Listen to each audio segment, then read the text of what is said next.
All right, let's dive right in. I want you to forget everything you think you know about how we make fiber optic cables.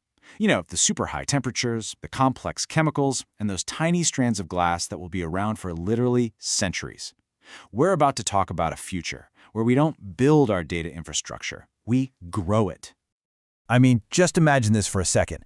A data cable that starts its life in a bioreactor, right at room temperature, does its job for a season, and then, poof, at the end of its life, it just dissolves back into the earth as nutrients.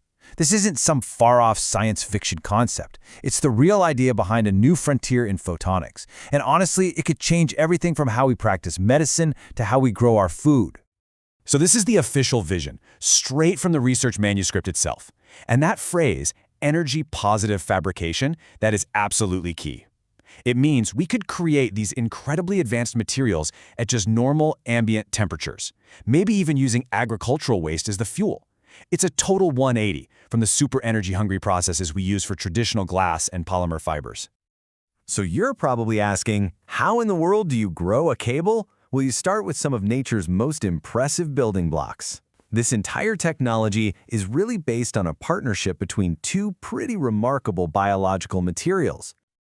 Okay, so these are our two main players right here. I want you to think of bacterial cellulose as the strong, flexible scaffolding, the main body of the cable. But it needs a partner, aragonite, to act as this microscopic, light-guiding mirror. It's the combination of these two that actually creates a truly living optical fiber. Let's zoom in on the core first. Bacterial cellulose is an amazing material. The best way to think of it is like a kind of bacterial supercotton. It's grown by microbes, and it creates a structure that's unbelievably pure, surprisingly strong, and it just so happens to have the perfect optical properties to serve as the main highway for light signals. Now, for the real magic, the part that keeps the light inside the cable. Aragonite is a special form of calcium carbonate. It's the same stuff that makes up seashells. In this design, bacteria are coaxed into creating a microscopically thin, perfectly uniform layer of these tiny crystals. And this layer acts like a crystal mirror, trapping light and guiding it right along the cable. But this isn't a one-size-fits-all kind of solution. The researchers are being really clever here, combining these same two ingredients into two very different designs, and each one is tailored for a specific job. So first up, you have the solid core design. This one is built for sending data. The bacterial cellulose forms a solid highway for light, which is pretty similar to a traditional fiber optic cable. But then you have the hollow core design. This one uses a super thin ring of aragonite to guide light through a channel that's actually filled with air, turning it into a powerful tool for some really advanced sensing. And here's why that matters. The whole point is matching the right design to the right job. So that solid core cable, it's perfect for creating temporary, biodegradable data networks, maybe in an agricultural field. The hollow core design, on the other hand, lets you fill that core with different fluids, turning the entire cable into one big, long sensor that can monitor its environment. Okay, so let's get into the really cool part. Let's see how this all builds into some truly game-changing applications. This is where the technology moves from being a neat lab curiosity to a tool that could solve some major, real-world problems. I mean, the potential here is just incredible.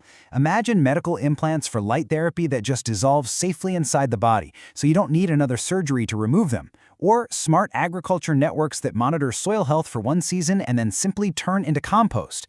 For industrial sites, you get spark-free optical sensors that can be used in explosive environments. And in our oceans, temporary marine sensors that leave behind zero microplastic pollution. Wow!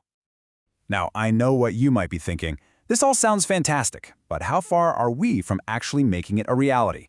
Well, the researchers have laid out a really clear and, frankly, ambitious roadmap to move this thing from the lab bench to a working prototype. And they are not starting from zero here. They already have some really promising data. Take surface roughness, for example. For light to travel smoothly, the inside of that cable needs to be almost perfectly polished. Their target is less than 10 nanometers of roughness, and they've already hit 8.3.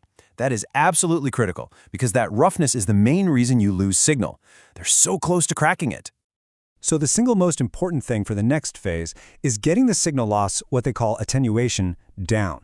The big goal is to hit 3 decibels per meter or less. That's kind of the magic number where it becomes useful enough for its first real-world jobs, like in a smart farm or a temporary medical sensor.